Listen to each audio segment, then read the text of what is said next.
E aí, quem é aí que tem medo de dar vexame? Todo mundo, é claro. Pois saibam que de todos os medos, de dar vexame está entre os preferidos do brasileiro.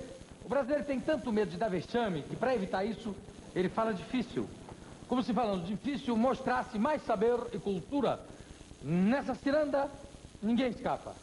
Tem um economista que diz: essa é uma medida benéfica para os custos tributáveis renegociados. Ou então, nada pode dar certo com um choque financeiro heterodoxo. E o político responde: só uma saída institucional com a consciência civil legalista vai garantir a neutralidade consensual, equidistante, de que a nação necessita. O palavreado geral da nação é tão difícil que o escritor e dramaturgo Carlos Queiroz Teles resolveu lançar um livro-guia para ensinar o brasileiro a falar difícil. Ao lado dele, o psicoterapeuta Fumio Nishiyama, que trata junto com as famílias de um problema difícil de ser encarado pelas famílias, o alcoolismo. Para terminar, uma turma que não se preocupa em falar difícil, nem tem vergonha de dar vexame. Eu estou falando do pessoal da banda Vexame, que traz de volta para a música a atriz Marisa Hort. Agora, se vossas excelências me permitem, eu vou fazer uma pausa antes do nosso solilóquio notívago e retorno quando finalizar a mensagem consensual de todo esse comercial. A paranoia das famílias de alcoólatras e drogados. Eu vou chamar o psiquiatra e psicoterapeuta Fumio Nishiyama.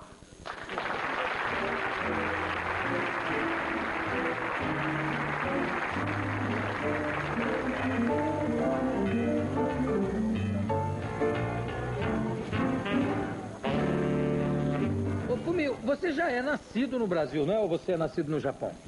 Apesar dessa cara, eu sou brasileiro. Apesar dessa cara... E eu, apesar dessa cara, sou japonês. Não sei se você sabia. Eu uma vez, eu tenho um amigo chamado Ângelo de Aquino, que é artista plástico, e uma vez a gente queria muito uma bandeira do Japão, que é das mais lindas, né? O branco só com aquela bola vermelha. Então eu liguei para o consulado do Japão no Rio de Janeiro, e aí eu me identifiquei, o Jô Soares e tal, eu queria muito uma bandeira japonesa. Aí o rapaz que me atendeu lá, que era, se não me engano, era o Adido Cultural. Mas por que o senhor quer uma bandeira? Eu falei, porque é muito bonita. Não, mas não temos e tal. Mas eu gosto tanto. Mas por quê? Eu falei, porque eu sou japonês. Não é japonês? Jô Soares é japonês? Eu falei, eu sou japonês. Quase que eu convenço ele. Eu só não convenci porque ele falou, não, o japonês não é tão gordo assim, né?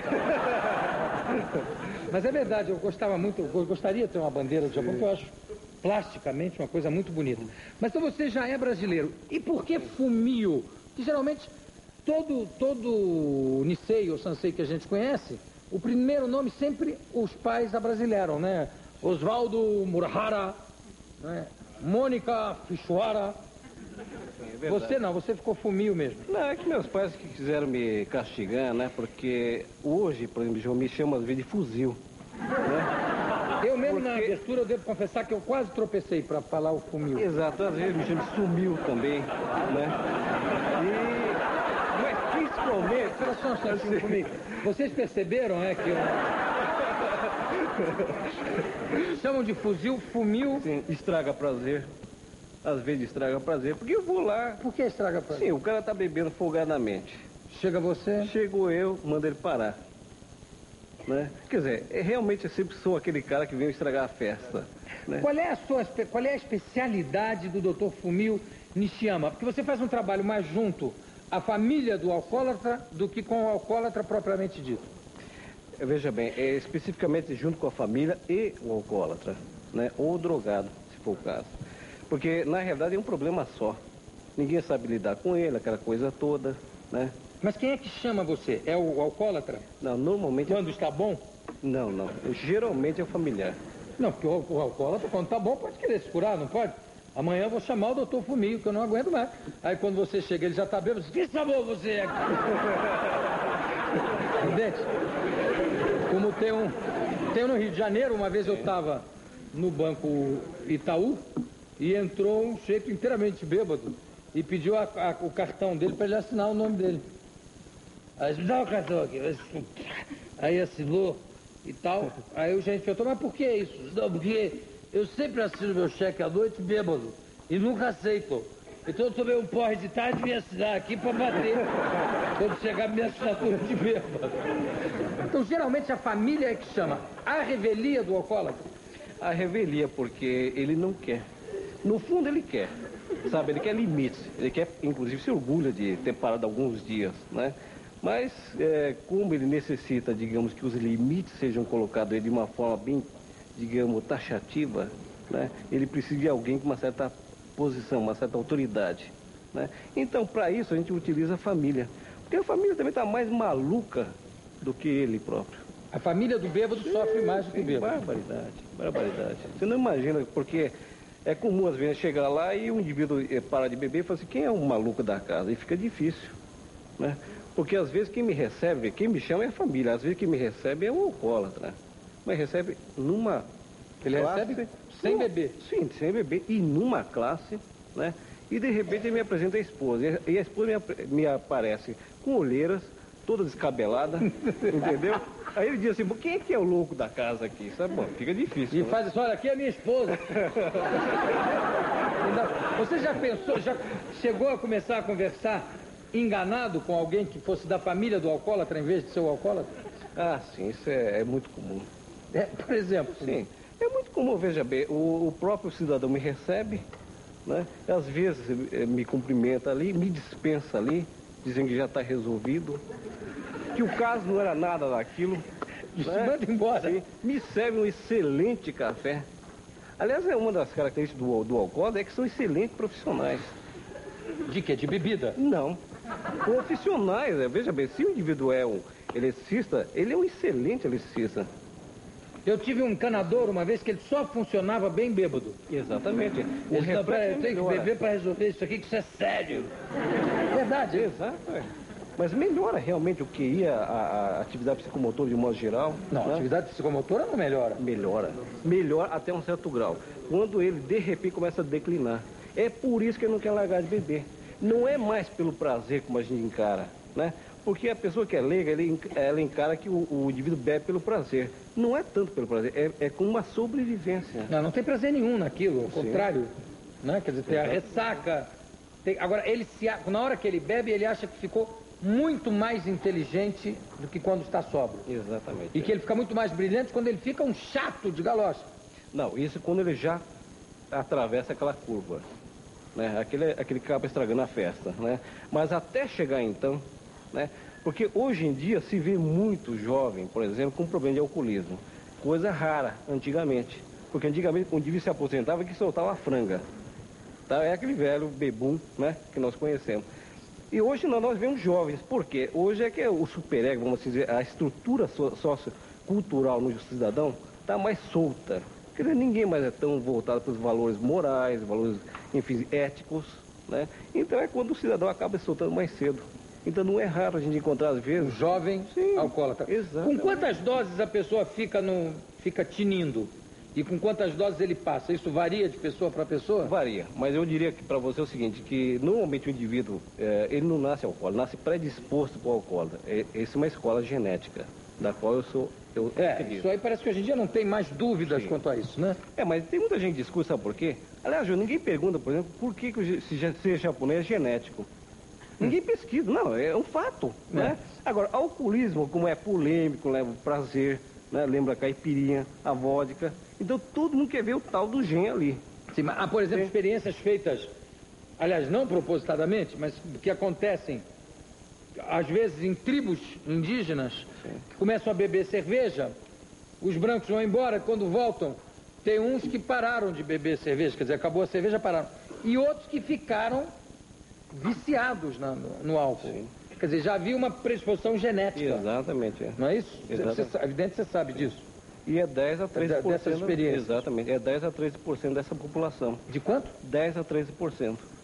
Mas, por exemplo, o W.C. Fields, que era um alcoólatra genial, um ator genial, e dizia o seguinte, que o ser humano, ele está normal quando ele está com 3 doses de uísque. Que menos de 3 doses, ele não está normal. O ser humano age normalmente com 3 doses de uísque. Isso vem de encontro à teoria que você está dizendo, que o bêbado num certo ponto ele está superatilado e a partir desse ponto é que ele descamba totalmente?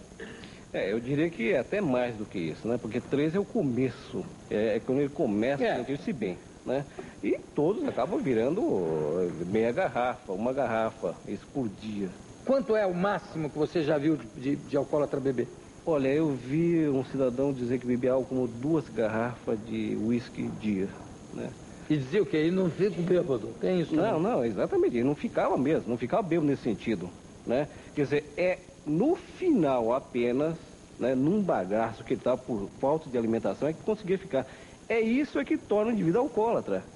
Não torna alcoólatra aquele cara que tem ressaca, aquele indivíduo que bebe pouco e, digamos, sente dor de cabeça, sente enjoo. Ele é incapaz de beber, né? Torna alcoólatra aquele indivíduo altamente capaz. Aquele indivíduo que consegue enxugar bem. E ele diz assim, quando jovem, não consigo ficar bêbado. Mas isso ele fala já bêbado, geralmente. Não, no começo não. Ele desconhece a embriaguez. E desconhece a ressaca. Tem pessoas que podem tomar uma garrafa de uísque e não ficar bêbada? Sim, sem dúvida. É mesmo? Sim, tem essa capacidade de assimilar? Exatamente. Aliás, eu diria o seguinte para você, João. É fácil de observar nas crianças que gostam da tal da espuminha. Eu sempre costumo, quando posso, falar sobre isso. Porque a nossa cultura sempre fala, diz o seguinte, é bom costume oferecer espuminha de cerveja às crianças. Pelo menos aos meninos. Sim. Né? Bom, se nós temos uma possibilidade de ter um menino alcoólico, né? Quer dizer, evidentemente nós estamos precipitando esse garoto. Né? Então, eu acho que não é preciso, é tipo da cultura desnecessária. Né? Porque, na verdade... Dá espuminha para a criança? Dá espuminha de cerveja. E, às vezes, a criança que acostuma com isso, são crianças que ficam até o final de festa. Mas tem pessoas irresponsáveis que dão, inclusive, cerveja para a criança. Sim. Vinho. Exatamente. Para criança pequena. Exatamente. O filho de uma amiga minha que ela dá cerveja para ele, eu fico horrorizado. Ele bebe. Claro, criança bebe qualquer coisa. E o Fumio, o problema da mulher do alcoólatra, geralmente ela não acaba ficando alcoólatra para poder acompanhar o bêbado? Algumas até ficam, mas porque também tem predisposição, né? Mas a grande maioria não. A grande maioria são pessoas altamente eficientes, né? Eu até costumo dizer que se fosse ministro da Economia, uma mulher de alcoólatra, tinha resolvido o nosso Brasil. Por quê? Porque é o seguinte, veja bem, o alcoólatra ele é irregular, né? Não traz dinheiro de uma forma regular para dentro de casa. Ele muitas vezes é irresponsável, altamente irresponsável em casa, não no trabalho. No trabalho é excessivamente responsável até um certo período, depois ele passa a descambar também, né? Então, essa mulher consegue fazer com parte do salário, quer dizer, o resto de salário que ela tem, fazer toda aquela, manter a casa, pagar o colégio dos filhos, sabe? Ela consegue manter. Claro que ela faz seus bicos, faz aquele seu trabalho, mas é impressionante a capacidade administrativa que tem a mulher do alcoólico. Aliás, é isso que acaba levando ele a ter uma irrealidade da vida.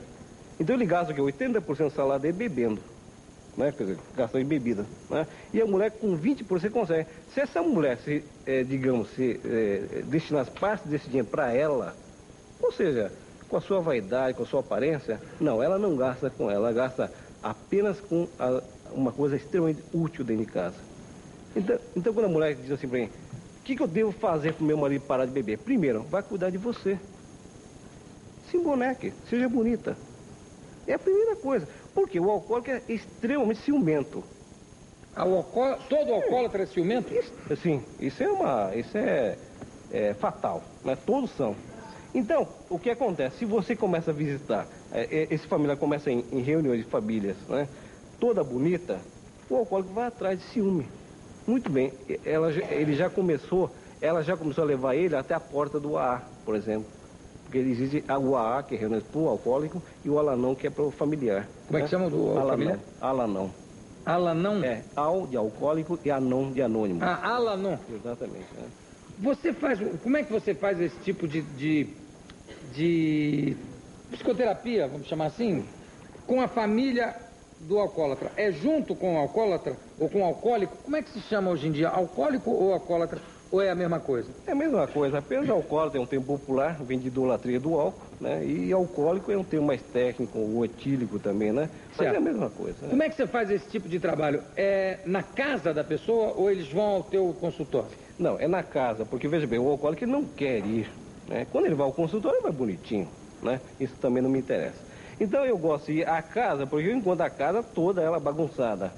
A casa quebrada? Sim, Todo alcoólico acaba quebrando a casa toda? Eu não digo todo. Tem uns mansinhos, não tem? Vem. Tem uns que só dormem, né? Ficam segurando garrafa, aquela coisa toda, né? Quer dizer, então até a família diz, se ele fosse ruim, seria até fácil. Nós até daríamos um jeito nele, mas como ele é bonzinho, ainda trabalha e tal, então a família não sabe como fazer, né? Então tem família que prefere que ele fosse realmente ruim, né? Então veja bem, o que ocorre na realidade é o seguinte, eu chego na casa, eu organizo um grupo de família, quer dizer, o cara não sabe, ele fica sabendo na hora, e toda a família está com aquele medo tremendo, né? E eu começo a fazer uma palestra de 20 minutos apenas, não mais do que isso, né? Quer dizer, se eu falo mais do que isso, é uma intolerância, né? E ninguém da família está prestando atenção em mim, está prestando atenção no alcoólico, se ele está gostando ou não. E é muito comum, né? Ele próprio gostar. Geralmente ele concorda. Isso é verdade, isso aí. Bêbado é uma coisa insuportável mesmo. Né? Muitas vezes me oferece bebida. Você bebe, Fuminho? Eu bebo. Eu vou aliviar o pessoal todo aqui, eu bebo. Quer tomar um esquinho? Tem? Não. Obrigado. Não quer, não? Não, eu vou explicar Só o porquê. Não, obrigado. Eu vou explicar... saquezinho também tem. O saque é o que mais me oferece. Não é raro, não, o pessoal. Por que será que oferece isso aqui? Eu não entendo isso. Pois é, e acontece o seguinte, que é simples entender isso, né? Quer dizer, da mesma forma que o diabético não pode comer o açúcar, o não diabético pode comer açúcar, né? Então não há, a bebida realmente é prazer, eu não vejo razão por que não beber, uma vez que eu não tenho esse problema. Você já tomou algum pileque brabos daquele assim, depois de profissional? Quando estudante, sim. Não, quando estudante, desculpa tudo. Depois de profissional? Não, depois de profissional não. Não que... Uma que a profissão também não permite, né? Quer dizer, eu não posso chegar lá cheirando bafo, né? Quer dizer, o cara falou, quer dizer, eu devia falar, senta aqui, eu devia largar esse pessoal todo aí. Isso é de bobagem, vamos beber o negócio. Mas eu diria pra você que conheço, pileque, claro. Né? Como é que é o caso das irmãs gêmeas? Comigo. Bom, esse é um caso, veja bem, que havia um grupo, né, de adultos, em que todos fizeram uma média tremenda, era um alcoólatra, um publicitário conhecido, e todo mundo fez aquela média, foi tudo, olha, você é capaz, você é aquilo, tudo, e ninguém conseguia sensibilizá-lo. E ele praticamente foi aplaudido numa terapia de família, né, quer dizer, todo mundo fazendo seus depoimentos ali, até que chegou uma menina de 2 gêmeas de 6 anos, e uma começou a gaguejar e tremer, segurando um copo de café, né? Segurando, tremendo. E eu falei, você não quer falar? Eu dei alguns segundos para ela, ela tremia, não falava, e a outra gêmea dizia assim, fale, é a nossa hora, fale. Né? E aí, como ela não conseguia, passei para outra gêmea. E ela também começou a tremer e a chorar muito, engasgando e não conseguia falar. Aí uma outra de 10 anos, uma irmã de 10 anos, dizia assim, vocês precisam falar, é a nossa hora. Ela não disse exatamente esse termo, mas dando a entender isso. E ela também, ela conseguiu falar. E ao falar com o pai, ela dizia assim, pai, me desculpe, toda vez você bebia por causa da minha culpa, por causa de minha culpa. Você batia a porta e saía por aí. E ela não havia entendido o que eu havia dito, que você não há culpa com a família. O alcoólico arruma qualquer desculpa. Alguém tirou nota baixa, vai lá, ela começa, enfim, ele bebe porque alguém tirou nota baixa. E ela dizia assim para a menina, para uma irmã dela de 17 anos, assim, eu não procuro te proteger, minha irmã, porque você é tão grande quanto eu. Isso é uma menina de 10 anos dizendo para uma moça de 17 anos. Não precisa dizer que todos choraram. Mas peraí, eu só não entendi uma coisa. Elas eram gêmeas, uma tinha 10, a outra tinha 17? Não. Só filha de bêbado mesmo. Eram 4 pessoas, tá? 2 gêmeas. Uma de 17. Agora, o que é? As meninas se sentiam culpadas? Sim. Pelo fato pelo fato do pai beber? Exatamente, E não é verdade? Não é verdade. Se o alcoólatra é um problema genético, qualquer coisa é pretexto, né? Exatamente. Qualquer situação, quer dizer, aliás, ele diz em casa que está tendo problema na firma, né? E na firma diz que está tendo problema em casa. Enfim. E é um banzé todo, quer dizer, sempre ele está à busca daquilo que ele gosta de fazer. Você tem vários casos de recuperação de alcoólatras através de ensinar esse comportamento à família do alcoólatra? Sim, porque veja bem, como a família não sabe lidar, né? Existe um componente chamado codependência, que é o lado familiar. A partir do momento que você resolve este lado, o alcoólico fica meio que sem graça, né? Porque eu sei que alguém vai falar sobre cara de pau aqui, né? Então, veja, o alcoólico não é nada mais do que um grande cara de pau, né? Porque ele é um grande gozador, um grande romântico, né? Ele é realmente um grande romântico. Então, o que acontece? A partir do momento que você tira essa plateia dele, né? Muitas vezes ele faz aquele estalará todo, xinga todo mundo, mas ele bate a porta e sai impecável e vai pro boteco, né? Então ele precisa dessa desculpa. A partir do momento que não existe mais essa plateia, isso aí já acaba. Exatamente. Mas tem o dipsomaníaco, né? Aquele cara que bebe sozinho, né? Aquela coisa de chegar em casa sozinho e começar a beber, ele e a garrafa, não existe? Sim, existe, mas ele usa o telefone. E tem várias pessoas que recebem o telefonema dele e ficam no orelhão de madrugada ali, ouvindo o cara lamentar. Há anos fazem isso, entendeu? E essas pessoas pensam que estão ajudando. Não estão ajudando. Tem que bater o telefone. Exato, tem que bater e dizer, olha, meu amigo, eu não falo com você nesse estado. E geralmente, quer dizer, o alcoólatra, como você falou, ele é brincalhão, né? Ele tem o que fica extremamente agressivo, mas tem o que fica com senso de humor. Tem uma história de dois irmãos publicitários, não me lembro o nome agora, que pegaram o tempo do Caravelle ainda, pegaram um avião que ia de São Paulo para Porto Alegre, e um inteiramente bêbado, mas ninguém percebeu, ele entrou, aí ele pegou o fone da aeromoça. Alô, os senhores passageiros, aqui fala o comissário Saraiva, em nome do comandante Medeiros. O comandante Medeiros está completando hoje 20 mil horas de voo. Para comemorar o acontecimento, ele executará algumas piruetas. Quero, por favor, afivelar os seus cintos de segurança. Foi um pandemônio a bordo. E tinha gente que se amarrava, mas não pode. E uma grande parte dos passageiros correu pro piloto, para dizer que ele não podia fazer. E o avião chegou a embicar, né? Porque o peso todo mundo correndo. E o comandante teve que parar em Curitiba, que não era escala, para deixar ele preso lá. E ele diz, mas era brincadeira, eu estava brincando. O comandante diz, mas eu também estou brincando, você vai ficar preso aqui de brincadeira. Quer dizer, ele perde um pouco totalmente a noção do perigo também, não perde?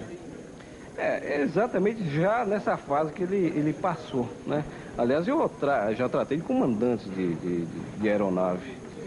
Né? Quer dizer, o indivíduo num bagaço, quer dizer, ele dizia pro copiloto assim, ó, ele falava com a torre, né? Aí passava tudo pro copiloto, né? Quer dizer, ele puxava, levantava o voo e o resto era o copiloto.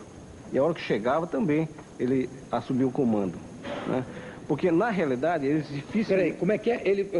O comandante... O mais complicado é que ele fazia, quer dizer, que a decolagem, o pouso... Não, ele passava a instrução pro aeroporto, aquela coisa toda, né? E puxava o manche do avião. A hora que o avião começava a decolar, ele passava tudo pro copiloto. E o copiloto determinava. Agora, muitas vezes... E o copiloto não denuncia isso? Não, porque existe, né? Quer dizer, todo mundo é amigo do alcoólico, né? É desagradável, João, chegar aqui. Esse é um assunto desagradável. Mas isso é uma coisa perigosa. E ele tem consciência tem, aí que tá. Do perigo? Ele acha que está tinindo? Não, porque a doença é uma doença progressiva. E se o copiloto for bêbado também, você já pensou? E não é raro. Tá contigo, deixa, tá comigo. Mas não é raro, João. Não é raro? Não é raro isso, né? Não é raro o pessoal, enfim, tá numa boa bebendo todas, né? Aliás, existe programa de companhias americanas, não sei se nas brasileiras tem, pessoas que vigiam os comandantes e pilotos, enfim, para saber se não existe alguém com esse problema. Porque ele é Bom, eu quero dar um depoimento aqui de passageiro que viaja em cabine com uma frequência enorme. Nunca encontrei nenhum comandante de aviação comercial, onde eu viajo a beça, nunca encontrei nenhum comandante alterado. Nem comandante, nem copiloto. Mas é preciso te alertar. Impecáveis. João, mas é preciso esclarecer o seguinte, que o indivíduo só torna embriagado quando ele está num ambiente relaxado. Quando ele está sob estresse, é muito comum o cara estar estando bêbado dirigindo, na hora que ele bate o carro, passa a bebedeira. Ele acorda a luz e fala, opa, o que foi que houve? Né? Ele já diz, tira o cartão do seguro e falou, né, o que eu preciso fazer aqui? Ele se alivia logo, porque a adrenalina corta. O indivíduo está pilotando um avião, a adrenalina está funcionando nele também. Então ele não está exatamente bêbado. Ele está o quê? Alcoolizado. E ele também vai dosando e controlando, né? Esses que chegam até mim, evidentemente, já chegaram, já perderam completamente o controle absoluto. Já perderam um lugar, inclusive, já perderam Sim. a posição. Foi afastado pela empresa, né? Então há uma preocupação da empresa negar também esses casos, né? Até se entende por uma questão institucional, enfim, né? Bom, eu estou conversando aqui com o Dr. Fumio Nishiyama, que trata não só dos alcoólatras e dos drogados também, né? O problema é maior dos alcoólatras do que no caso dos drogados, ou não? Como incidência. Não, eu diria que existe, veja bem, o alcoolismo é muito mais comum, né? Certo. Mas as famílias me procuram hoje, tipo, meio a meio. Tipo, metade dos casos são de alcoolismo, metade de drogas, né? Doutor Fumio, Se me permite. me chama permite. É o seguinte, nós vamos fazer um curso de abordagem, né? No dia 6 a 7. Nós estamos promovendo isso aos profissionais que não sabem lidar. São poucos os profissionais que sabem lidar com isso, né? O curso é para profissionais. Para profissionais ou para familiar que eventualmente se interesse, né? Que não é raro o familiar se interessar por isso. Onde é que vai ser o curso? Nós vamos fazer no Nikkei Palace, 7 a 8. Perdão. Que dia? 7 e 8 de novembro. 7 e 8 de novembro. Eu vou pedir para você dar o telefone, porque senão a produção aqui é que sofre. Todo mundo liga pedindo o número. Você tem o número por acaso? 212-5391. 212-5391. Ou 212-7838. Ou 212-7828. Não, 7838. Não, 7838. Vai ser no Hotel Nikkei, em novembro, dia 6. Dia 7 Dia 7 e 8. Você que falou errado antes, né? Sim. Você está completamente bêbado. Dia 7 e 8 de novembro. Daqui a pouco a gente volta. Obrigada.